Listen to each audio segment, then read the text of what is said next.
This is Overthinking with Carmen. I'm Carmen Michael Smith, your overthinker in chief, spiraling publicly so you don't have to. And today we're talking about awareness. Awareness in your body, your space, your time, your life. And what happens when you finally stop living by accident? Some of you know I lost my federal DEI job back in January. I didn't just lose a paycheck. I lost the distraction, the hamster wheel, the excuse not to notice how I was living or not living. I've been in my apartment now these past few months more than I have the entire year before. And what I realized made me mad. The way I had arranged my space, the desk, the lighting, even the art, it was all built for work, not life. I was paying all this rent to live somewhere, but every detail said produce, not breathe. So I started reworking it. I moved the furniture, I bought some new art, I picked up a new plant. I tried to live here, like really live. And I'm doing that. But in doing that, I also noticed something different. I started noticing everything. The noise, the construction cranes down the street, the raced car exhaust pipes, or mufflers. You know the things where, like it sounds like a race car, but the car is like some little thing, racing down the street. The helicopters, the increased helicopter presence over the last 2 weeks. I normally would not have been aware of that. But the constant movement outside my big, beautiful windows that work really well for silencing my apartment. But there are certain noises that bleed through like a siren. Maybe they've always been there. Maybe I was too busy to hear them. But now I'm aware. And when you become aware of your physical life, your actual life, you start to notice where you're giving yourself away too. Like social media.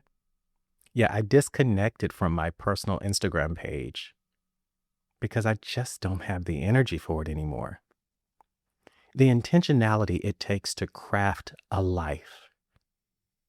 The same way we're planning work, I'm planning life. And that takes intentionality.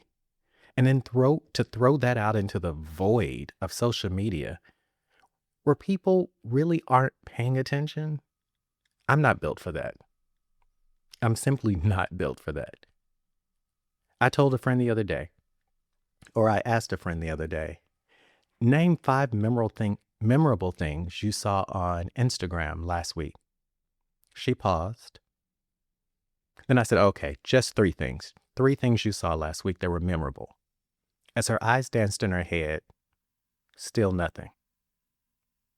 I stopped her and said, that's the point. People scroll, they don't remember. They scroll, they share, they laugh, but they don't connect. They scroll past what you bled to create.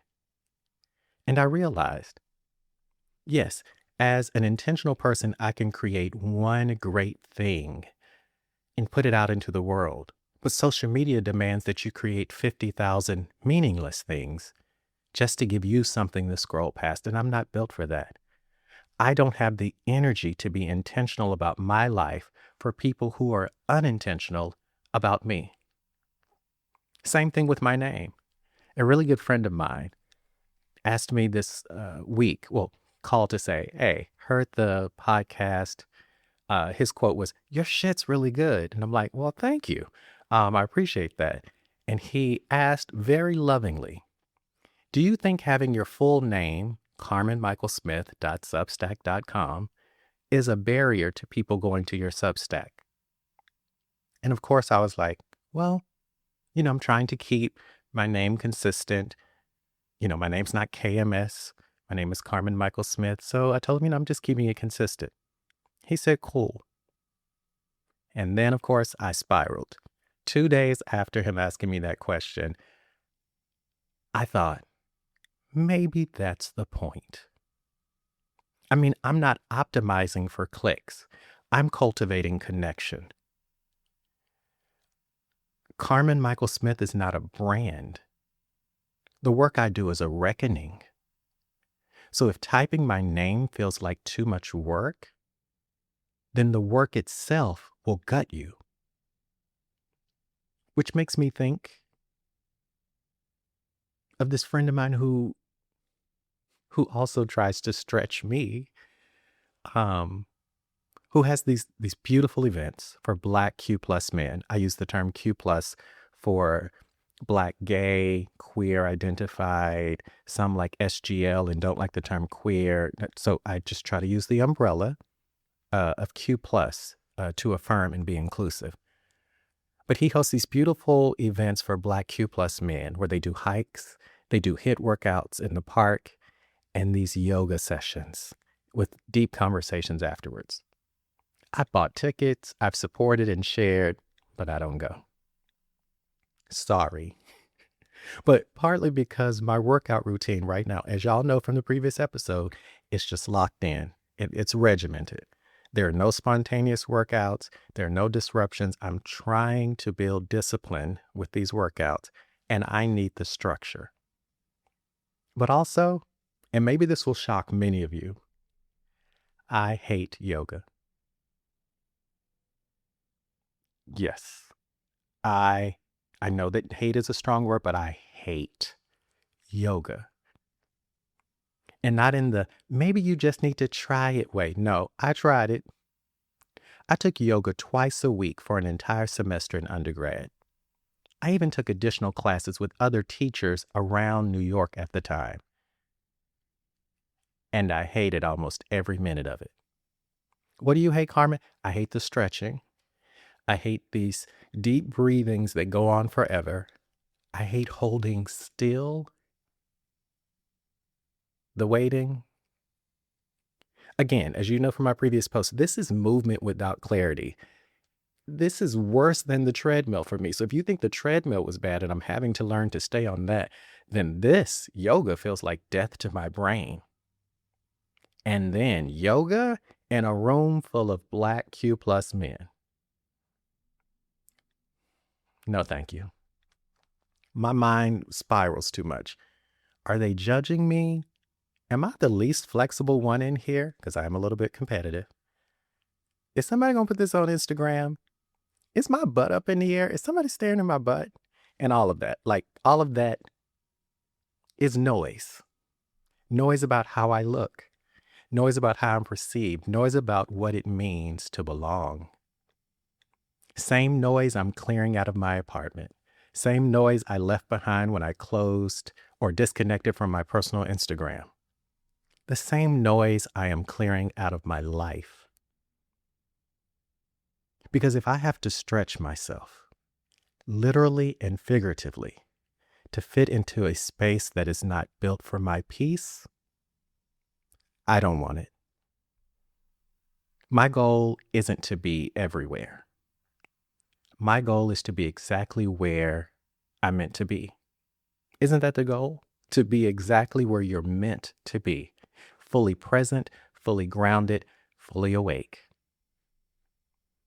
So if you hear noise where there should be peace, if you feel pressure where there should be presence, if you're building a life but not living in it, maybe it's time to rearrange the furniture. Maybe it's time to leave the room. Maybe it's time to stay rooted in who you are, even when the world would rather scroll past you.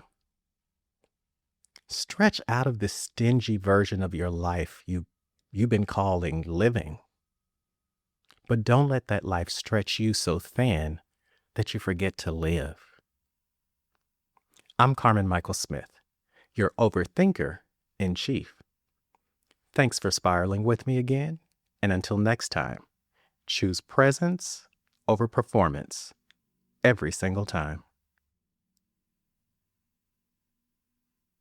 Everybody wants to change the world. Everybody wants to be the voice, the force, the leader. But here's the truth that no one says out loud. You can't change the world until you change yourself. That's why I wrote the 4 laws of disruption. not to give you another path to success or self-help book, but to guide you through your own personal revolution. This is about unlearning the scripts you were handed, breaking generational curses, letting go of who you were taught to be so that you can finally become who you actually are. You don't need to be better. You need to be new.